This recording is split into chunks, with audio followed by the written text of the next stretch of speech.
Bhiwandi metro 5 के लिए मिट्टी खुदाई में अनियमितता सामने आई है। तहसीलदार कार्यालय के एफकॉन इंफ्रास्ट्रक्चर पर 16.47 करोड़ रुपए का जुर्माना लगाया गया है। जांच में करीब 15,454 ब्रॉस मिट्टी का अवैध उत्खनन और रॉयल्टी दस्तावेजों की कमी पाई गई है। कंपनी को 15 दिनों में जुर्माना भरने का आदेश दिया गया है, अन्यथा वसूली की कार्रवाई होगी। मामले में प्रशासनिक कार्रवाई के साथ राजनीतिक प्रतिक्रिया भी सामने आई है।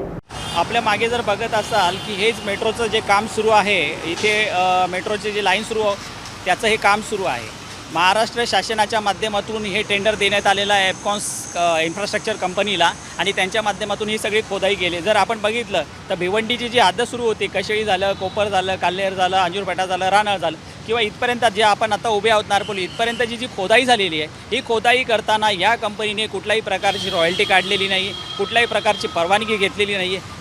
घेतली नसल्यामुळे तहसीलदारांनी या सगळ्यांच्या पंचनामा आणि चौकशी करून जवळपास 16 कोटी रुपये दंड या एफकॉन्स कंपनीला लावलेला आहे। याआधी देखील कंपनीला 10 कोटी रुपये दंड लावला होता। त्या कंपनी परत प्रांताकडे जाऊन तो ऑर्डर रद्द करायला लावली आणि फेर चौकशी केली असता तहसीलदारांनी 3 पट जो दंड होता तो आता 5 पट करून जवळपास 16 कोटी रुपये दंड लावलेला आहे। आणि ही 30 दिवसाची त्यांना 15 दिवसाची मुदत दिलेली आहे की जेव्हापासून तुम्हाला ही नोटीस मिळेल तेव्हापासून 15 दिवसांमध्ये तुम्ही हे पैसे शासन जमा करण्यात यावे।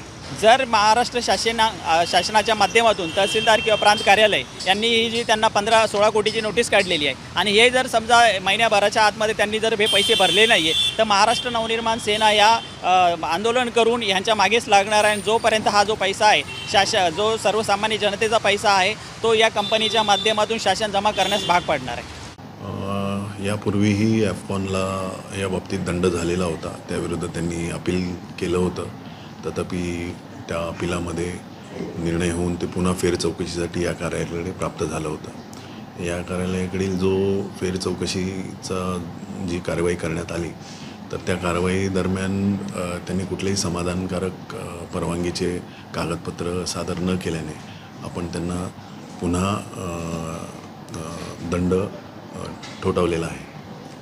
त्यांनी जे खांब उभारण्यात आलेले ग्रामीण भागामध्ये उत्खनन केलं अनधिकृत नाही म्हणता येणार त्याला, कारण हा शासकीय प्रोजेक्ट आहे। फक्त त्या कामाशी संबंधित जे रॉयल्टीची कागदपत्रे आहेत ती सादर केलेली नसल्याने आपण त्यांना दंड केलेला आहे।